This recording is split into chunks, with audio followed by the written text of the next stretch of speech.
जोहार, मेरा नाम है अवंतिका और आप देख रहे हैं न्यूज बाइस्कोप। स्वागत है आपका सीट स्कैनर में, जहां हम लोकसभा की सीटों को स्कैन करते हैं। आज हम बात करेंगे जमशेदपुर संसदीय सीट की। जमशेदपुर लोकसभा सीट पर भाजपा ने लंबे समय तक अपना परचम लहराया है और वर्तमान में भी इस सीट से भाजपा के विद्युत वरण महतो सांसद हैं। भाजपा ने 2024 के लोकसभा चुनाव के लिए भी विद्युत वरण महतो को ही टिकट दिया है, लेकिन महागठबंधन की ओर से अब तक अन्य सीटों की तरह इस सीट पर भी उम्मीदवार की घोषणा नहीं की गई है। लेकिन अगर हम 2019 के लोकसभा चुनाव की बात करें तो इस सीट पर महागठबंधन ने झामुमो को टिकट दिया था और झामुमो से वर्तमान मुख्यमंत्री चंपई सोरेन विद्युत वरण महतो के खिलाफ मैदान में थे। चंपई सोरेन को विद्युत वरण महतो ने पछाड़ दिया था।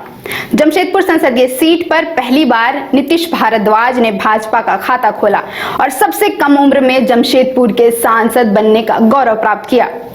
ये वही नीतीश भारद्वाज हैं जिन्होंने B.R. चोपड़ा के महाभारत में श्री कृष्ण का किरदार निभाया था, जिन्हें श्री कृष्ण अवतार में लोगों ने काफी पसंद किया था। नीतीश भारद्वाज महज 34 साल की उम्र में सांसद बने थे। जमशेदपुर लोकसभा में 6 विधानसभा की सीटें आती हैं, जिसमें बहरागोड़ा, घाटशिला, पोटका, जुगसलाई, जमशेदपुर पूर्वी और जमशेदपुर पश्चिमी शामिल हैं। हालांकि जमशेदपुर संसदीय सीट की 6 विधानसभा सीट में एक भी सीट भाजपा के पास नहीं है। यहाँ की विधानसभा सीटों पर झामुमो का दबदबा है।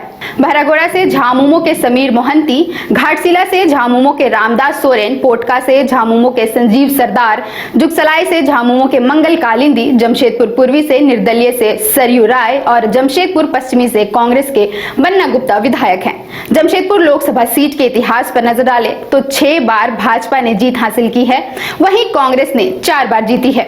1957 के चुनाव में इस सीट पर सबसे पहले कांग्रेस ने जीत हासिल की और महेंद्र कुमार घोष पहले सांसद बने। 1962 के चुनाव में उदयकर मिश्र ने भारतीय कम्युनिस्ट पार्टी के टिकट से जीत हासिल की। वहीं 1967 के लोकसभा चुनाव में कांग्रेस के SC प्रसाद जीते। 1971 में भी कांग्रेस ने अपनी जीत बरकरार रखी, लेकिन इस बार कांग्रेस से सरदार स्वर्ण सिंह सोखी ने जीत हासिल की। 1977 और 1980 के चुनाव में जनता पार्टी से रुद्र प्रताप सारंगी 2 बार जीते। 1984 में कांग्रेस के गोपेश्वर यहां से सांसद बने। 1989 और 1991 में जमशेदपुर में झामुमो ने परचम लहराया और शैलेंद्र महतो दोनों बार चुनाव जीतकर दिल्ली पहुंचे। 1996 के लोकसभा चुनाव में नीतीश भारद्वाज ने भाजपा की जीत का खाता खोला, जिसके बाद अगले 2 चुनाव में भाजपा ने ही इस सीट पर जीत दर्ज की और 1998 और 1999 में आभा महतो भाजपा के टिकट से जीती। 2004 के चुनाव में झामुमो के सुनील महतो जीते।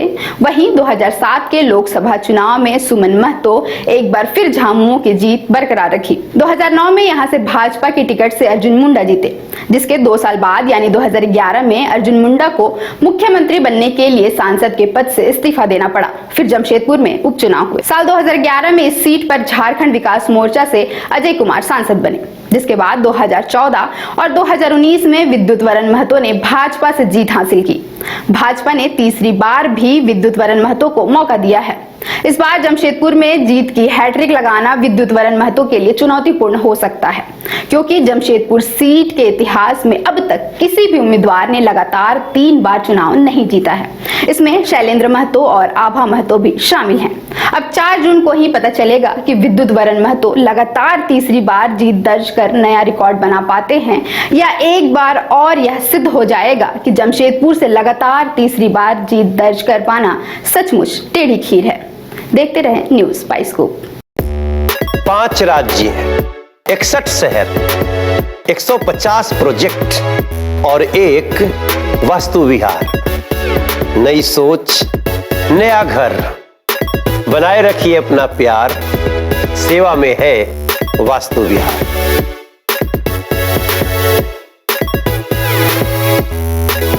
धनबाद और गिरडी का सबसे बड़ा डायग्नोस्टिक सेंटर आविष्कार डायग्नोस्टिक। यहाँ MRI 3 Tesla, fibroscan liver, CT scan 512 slice cardiac जैसी सारी जांच की सुविधा, पैथोलॉजी और एम्बुलेंस की भी सुविधा। बरगंडा गिरडी, बैंक मोड़ और सराय ठेला धनबाद।